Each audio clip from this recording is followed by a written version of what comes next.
A China tem um perfil demográfico negativo. A população chinesa ela está diminuindo, a população ativa chinesa está diminuindo. Ou seja, o capital chinês está sendo muito mal usado. Isso tem a ver com o modelo econômico chinês. Por que isso acontece?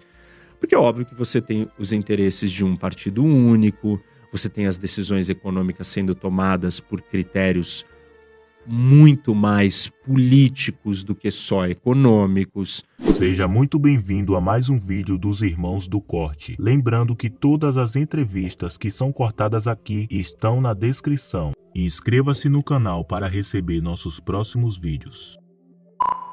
Para, assim, né, voltar para a pergunta central aí, depois dessa contextualizada, que é para onde a China está indo, né, e qual é a ameaça. Claramente, a China é um perigo para o mundo, porque é um país que está crescendo muito, é um país que tem um modelo e um sistema ditatorial, as pessoas não têm acesso e não têm liberdades individuais, tudo é controlado. Talvez dá para a gente dizer que seja a maior ditadura da história da humanidade, de controle.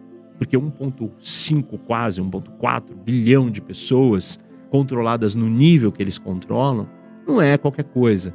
E obtendo um sucesso econômico, pelo menos dizendo. Mas aí tem o outro lado da moeda também, né? E quem está assistindo a gente tem que entender, porque depois as coisas não acontecem do jeito que as pessoas preveem com as suas torcidas, e aí elas não entenderam como é que a análise deu tão errada. E as coisas não são tão óbvias assim. E qual que é o outro lado da moeda? Sei lá, trazer aqui alguns pontos econômicos, por exemplo, do desenvolvimento chinês. A gente está assistindo um desaceleramento do crescimento da economia chinesa. O que significa isso? A China cresceu muito durante 30 anos e cresceu muito rápido. E esse é o maior case de sucesso de crescimento econômico já visto. Ponto. Ok, mas uma coisa é você crescer quando você é muito pobre. É muito fácil de você crescer muito rápido, porque você está num nível tão baixo que qualquer pequenas coisas que você fizer vão fazer toda a diferença para o país. O difícil é quando você atinge o que a gente chama armadilha de renda média.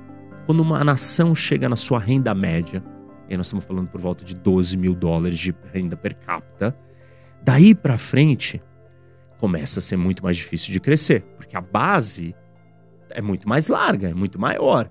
Então, como é que você vai gerar tanta riqueza em cima de coisas assim, que já não é qualquer coisinha que eu fizer? Você precisa dar saltos gigantescos.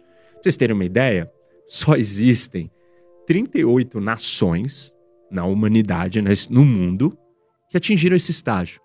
São economias avançadas, economias desenvolvidas, economias ricas. Nós só temos 38 países nesse status, com esse status. E aí, desses 38, né, todos eles cresceram gradativamente para conseguir romper essa barreira da renda média, dos 12.500 per capita. E eles fizeram isso depois da Segunda Guerra Mundial, gradativo. Só que, desses 38, 19, só 19, tiveram um crescimento de 2,5% ou mais de PIB. Hoje está todo mundo se perguntando quanto que a China vai crescer. E a China não vai crescer mais 6, 7, 8. Talvez não vai crescer nem 5. Talvez o número assim, estimado aí hoje é a China crescer 2,5%. E se ela crescer 2,5%, nós temos que comparar com a história dos outros países que chegaram nessa mesma barreira e como que eles passaram. E aí, olhando para esses 19 países, aí tem alguns dados curiosos e interessantes. Dos 19, todos, com exceção de 2, tinham um perfil demográfico positivo. O que é isso? A população ativa, trabalhadora, crescia a uma média de 1,2%. A China tem um perfil demográfico negativo. A população chinesa ela está diminuindo, a população ativa chinesa está diminuindo a uma média de 0,5% por ano. Você tem as duas exceções que eu comentei, Lituânia e Letônia conseguiram crescer acima dos 2,5% ou 2,5% por ano, passando dos 12 mil de renda, mesmo não tendo um perfil demográfico positivo. Mas aí não é só a questão positiva, porque para você crescer você precisa de algumas coisas. Você precisa de capital, você precisa de mão de obra e você precisa de produtividade. Produtividade é o bom uso do seu capital, que seria o quê? Quanto dinheiro que eu coloco para gerar mais dinheiro. Pra vocês terem uma ideia, hoje a China precisa colocar $8 para gerar $1 de PIB positivo. Por que isso? Porque esse é o que a gente chama de capital não produtivo. O que é um capital não produtivo? Ele não é eficiente. Então, assim, eu construí uma estrada em cima de outra estrada que já existe. Tipo, eu vou ter retorno com aquela estrada? Não, já tinha uma estrada ali. Mas eu preciso ter uma outra estrada? Não, esse capital ele não vai me retornar da mesma maneira. E a China está num estágio de desenvolvimento econômico onde ela está gastando nas mesmas coisas, sem ter o mesmo retorno. No começo, 30 anos atrás, a economia chinesa precisava de infraestrutura, como o Brasil precisa. Mas depois de 30 anos de investimento, não adianta você construir mais 300 milhões de quilômetros de trem-bala daqui para cá. Porque já tem um trem-bala, porque já tem uma estrada, porque já tem um aeroporto. Não tem gente para usar esse aeroporto. Então esse investimento, ele começa a ser não produtivo. Se a gente comparar uma década atrás, a China tinha que gastar $4 para gerar $1 de PIB, de crescimento de PIB. Hoje está em 8. Ou seja, o capital chinês está sendo muito mal usado. Isso tem a ver com o modelo econômico chinês. Por que isso acontece? Porque é óbvio que você tem os interesses de um partido único, você tem as decisões econômicas sendo tomadas por critérios muito mais políticos do que só econômicos. Toda economia é comandada pela política. Mas você quer alguma racionalidade econômica. Isso é uma discussão aqui do Brasil. O Banco Central deve ou não mexer nos juros.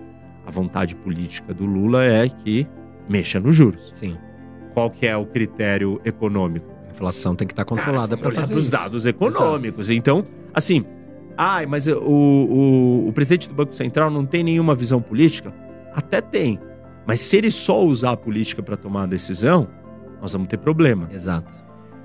O que eu quero dizer é que o modelo chinês, ele é um modelo de proteção das vantagens políticas em primeiro lugar. Tudo que eu faço tem um objetivo político. Então, eu quero te dar emprego.